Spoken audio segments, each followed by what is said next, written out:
ದೇವರು ಹೇಳ್ತಾ ಇದ್ದಾರೆ, ಇನ್ನ ನಿನಗೆ ಗೋಳಾಟ ಇರೋದಿಲ್ಲ, ಇನ್ನ ನಿನ್ನ ಕಣ್ಣೀರು ಸುರಿಸುವುದಿಲ್ಲ, ನಿನ್ನ ಪ್ರಯಾಸವು ಸಾರ್ಥಕವಾಗೋದು. ಅಲೆಯ ಇದುವರೆಗೂ ನೀನು ಪಟ್ಟ ಪ್ರಯಾಸ, ಇದುವರೆಗೂ ಮಾಡಿದಂತ ಉಪವಾಸ, ಇದುವರೆಗೂ ಮಾಡಿದ ಪ್ರಾರ್ಥನೆ, ಇದುವರೆಗೂ ದೇವರ ಸನ್ನಿಧಾನದಲ್ಲಿ ಹೋಗಿ ಮಾಡಿದಂತ ಪ್ರತಿಯೊಂದು ಪ್ರಯಾಸ, ನೀನು ದುಡಿದಿದ್ದು, ಕೆಲಸ ಮಾಡಿದ್ದು, ನೀನು ಬಿಸ್ನೆಸ್ ಮಾಡಿದ್ದು, ನೀನ್ ಕೈಗೆ ಸಿಗ್ಬೇಕಾಗಿದ್ದು ಕೈಗೆ ಸಿಗದೆ ಇರೋದು, ನೀನು ಮುಂದಕ್ಕೆ ಬರಬೇಕಾಗಿರೋ ಜಾಗದಲ್ಲಿ ಮುಂದಕ್ಕೆ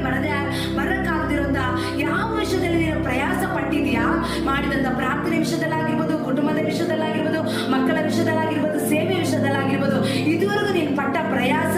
ಅನೇಕ ಕಾಣಿಕೆ ಕೊಟ್ಟು ನೀನು ಬೆಲೆ ತೆತ್ತಿ ತ್ಯಾಗ ಮಾಡಿ ಅನೇಕ ಸ್ಥಳಗಳಿಗೆ, ಅನೇಕ ರಾಜ್ಯಗಳಿಗೆ, ಪಟ್ಟಣಗಳಿಗೆ, ಅನೇಕ ಸ್ಥಳಗಳಿಗೆ ಹೋಗಿ ನೀನು ಸುವಾರ್ತೆ ಸಾರಿರ್ಬೋದು, ನೀನು ಪ್ರಾರ್ಥನೆ ಮಾಡಿ ದೇವರ ಸನ್ನಿಧಾನದಲ್ಲಿ ಕುಳಿತು ಅನೇಕ ಗಂಟೆಲೆ ಕಾಲ ಕುಳಿತು ನೀನು ಪ್ರಾರ್ಥಿಸಿರ್ಬೋದು. ಆದ್ರೆ ದೇವರು ಹೇಳ್ತಾ ಇದ್ರೆ, ನೀನು ಪಟ್ಟ ಪ್ರಯಾಸ